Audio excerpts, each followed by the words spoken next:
Okay. I would first like to thank Civeco, the leadership, for honoring me by this invitation to present what we have been doing in Cyprus in the last 4 or 5 years.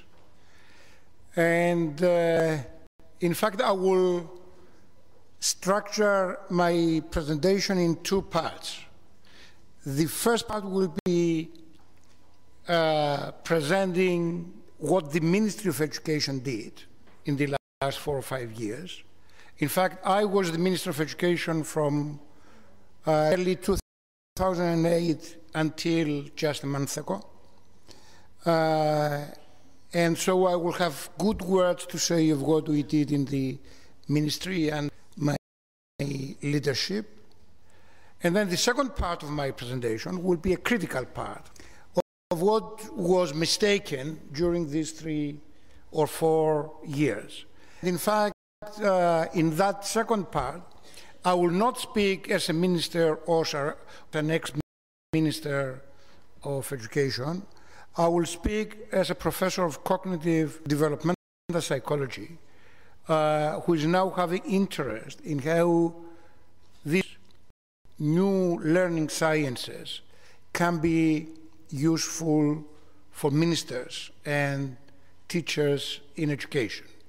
And so I'll have to make about the 2 presentations that I really liked, Mise's presentation, Radu's presentation, both from the point of view of a minister and the point of view of a cognitive scientist. So, in Cyprus,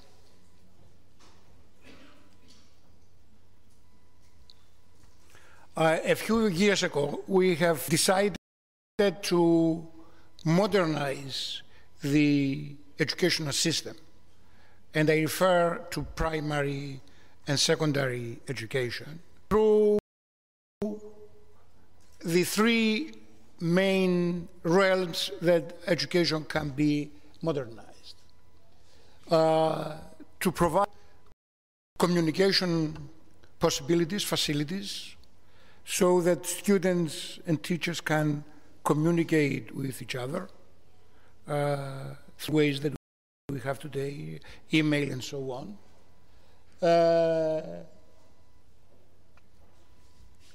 Through introducing and integrating computer technology and information science in running the schools and in administrating the schools and in the interaction between the schools and the center, the ministry, and of course developing new educational material, new content would bring the computer and the information science in the classroom in relation to different subjects. So in these years, we did open a lot of projects that implement these political aims, these decisions into everyday practice. We did build the infrastructure for the internet and all sorts of communication between students and teachers. We developed the learning management system to function at different levels, from the local level of the school, the administration within the school, and the communication between schools and the ministry. And we developed the educational software I'm going to speak about a few minutes later on. And in this context, we then provide a lot of in-service training for teachers from early primary school through senior high school.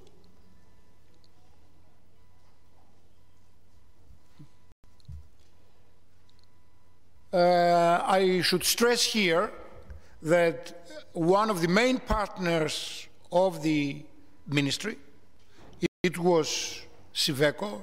He has been involved from the very beginning of the project.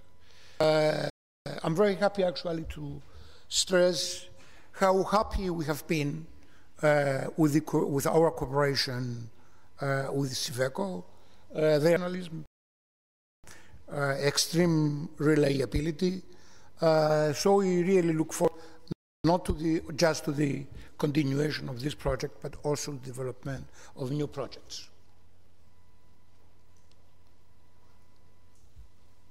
Some examples.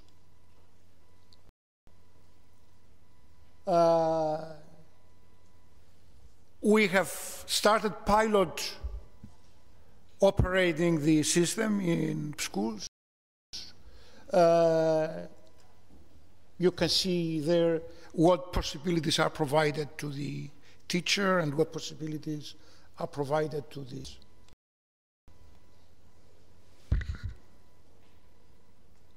And so on.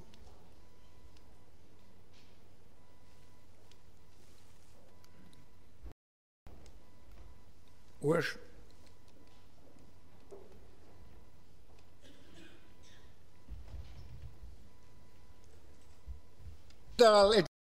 educational content concerned quite a few subjects, 17 subjects. You can see them there. It was chemistry, biology, Greek language, engineering, the technical schools, and so on.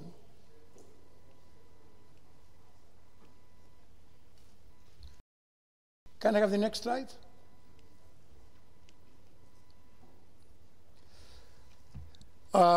In fact, this new content was based on the curriculum that we used to have in the past, and I will make a particular comment on that. So, in fact, the digital translated what we had in school books, in the subjects chosen, into a form that could be presented through the computer, could be available through the internet, and it was more interactive than a standard school book can be. Students are happy with that. Teachers are happy with that, although now I am very critical of this for reasons that I will point out next.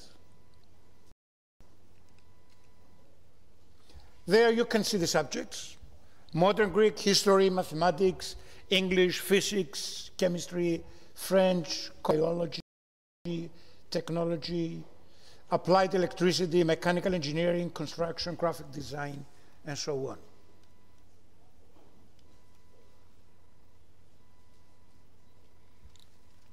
As I mentioned before, this work was based on the curriculum that we used to have until this. So in a sense, we carry forward both the advantages of the old curriculum.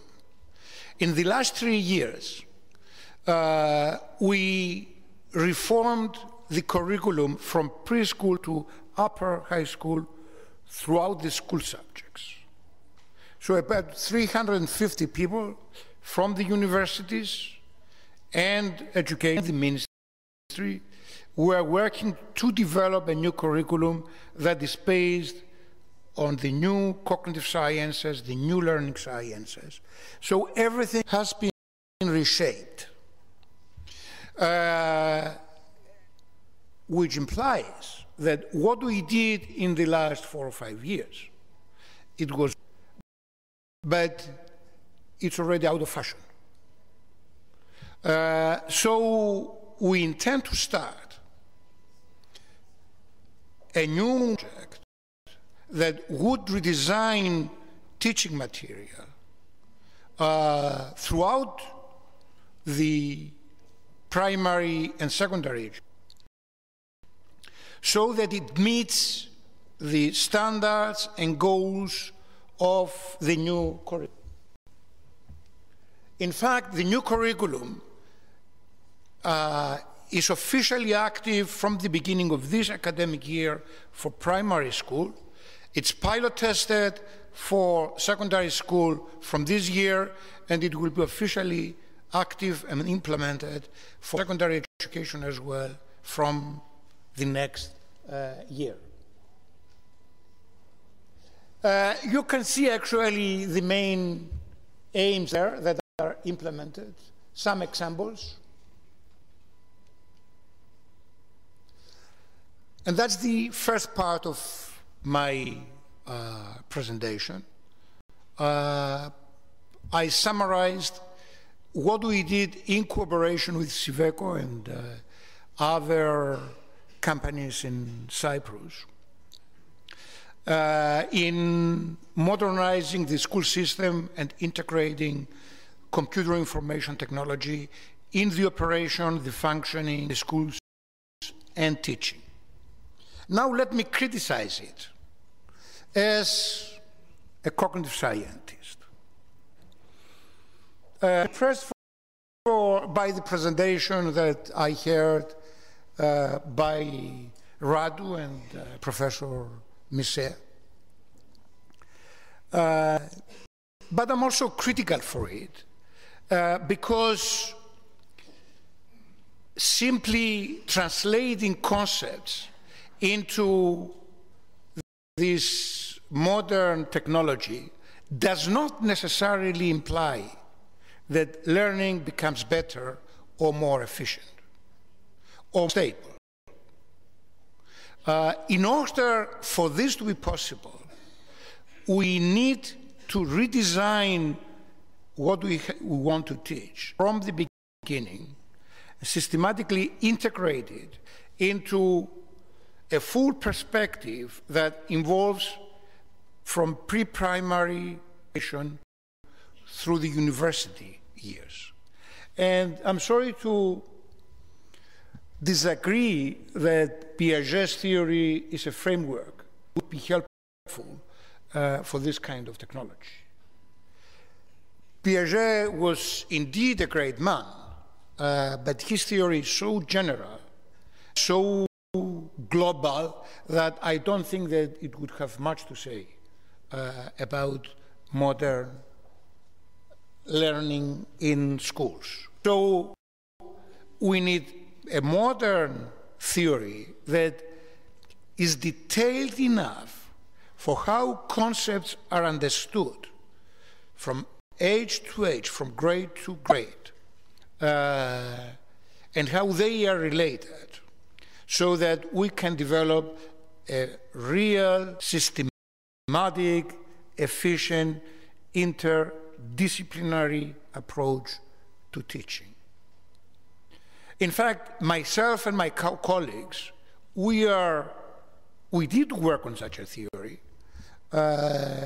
We have a long paper that is already online since yesterday. You can access it. It's in Educational Psychology Review.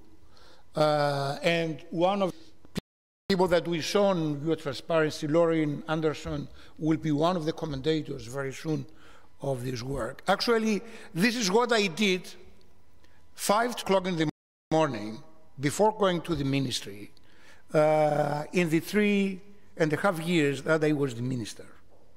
I said, I am a cognitive scientist.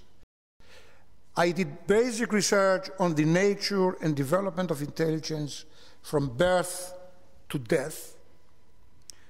Many papers in cognitive science and intelligence journals. But eventually, as a minister, I don't have much to use from this work. So I started raising questions in cooperation with my colleagues in the ministry of what is really important for decision makers in industries and for teachers themselves. The end result of this It was a long paper. The title is Educating the Developing Mind, that is appearing in the Educational Psychology Review. It's already online since yesterday. It will be published in the March issue of the journal in the next year.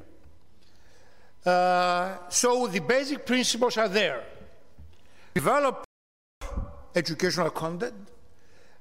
We need to have a systematic developmental cognitive science approach that takes account of the possibilities at different ages. For example, how big ideas in science, gravity. Kids have ideas about gravity from their very first day of life up to the doctoral or the postdoctoral levels. And these ideas are there either to block learning in school or to facilitate learning in school if they are correctly used. Definitely, we do not have to take the Einstein's example of how he tried to teach the theory of relativity to a waiter in a train when he was traveling from Zurich to Baden-Baden. So the waiter came to Einstein, and Einstein wanted to make the waiter get a clue of what relativity is. And he asked a very simple question to the waiter. At what time does Baden-Baden stop at the train? And he ran the waiter really crazy. You know, many very impressive means of presenting information, if they are not properly designed for how things are understood and represented, are different ages, are not very different from Einstein's question about relativity to the train waiter. So we need to have a conceptual change approach that integrates conceptions and misconceptions of students into our design, and also an epistemologically sound curriculum theory that specifies what must be learned at different grades in its subject. We need to integrate this into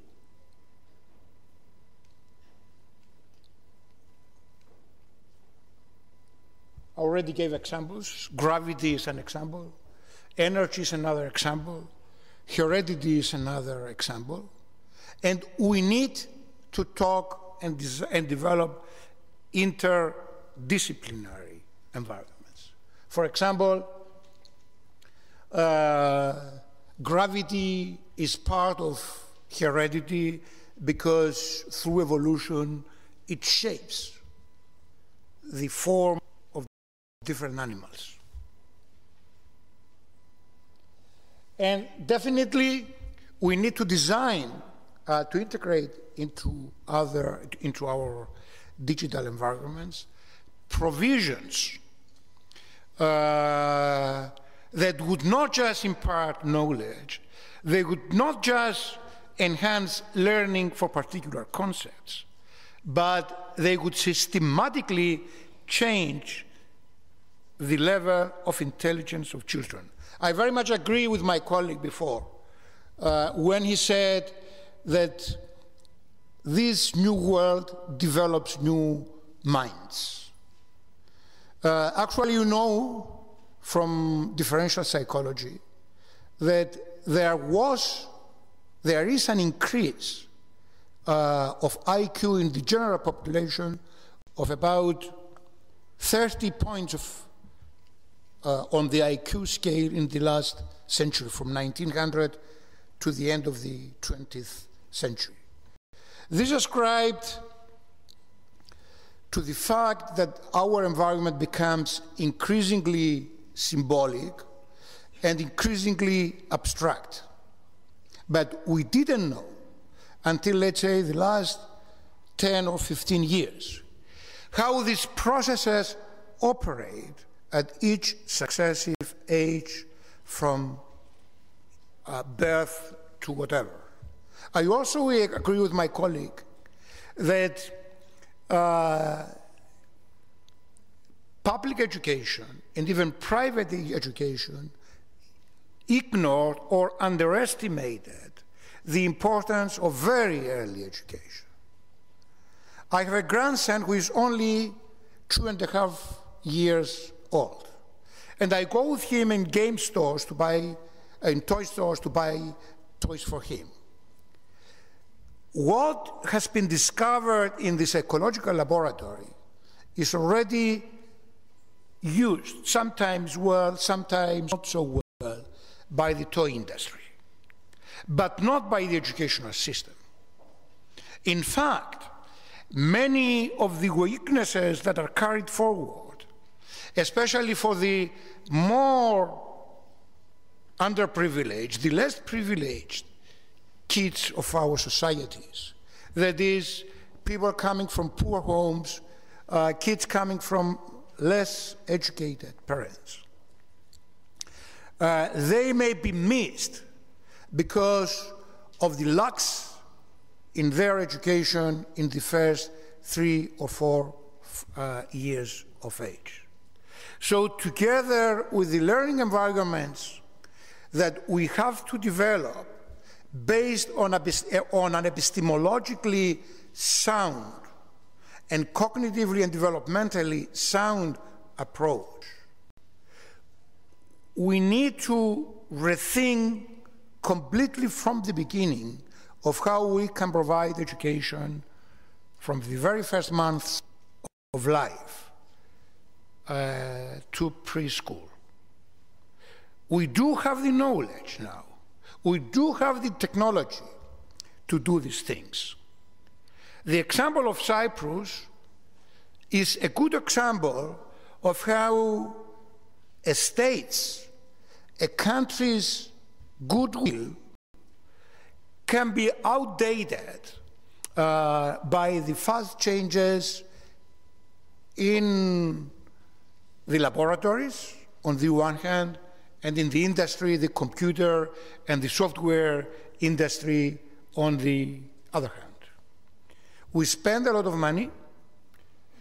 Fortunately, we made good friends in Romania, on the one hand, but on the other hand, by the time we have it all ready, to a large extent, is obsolete because it's outdated.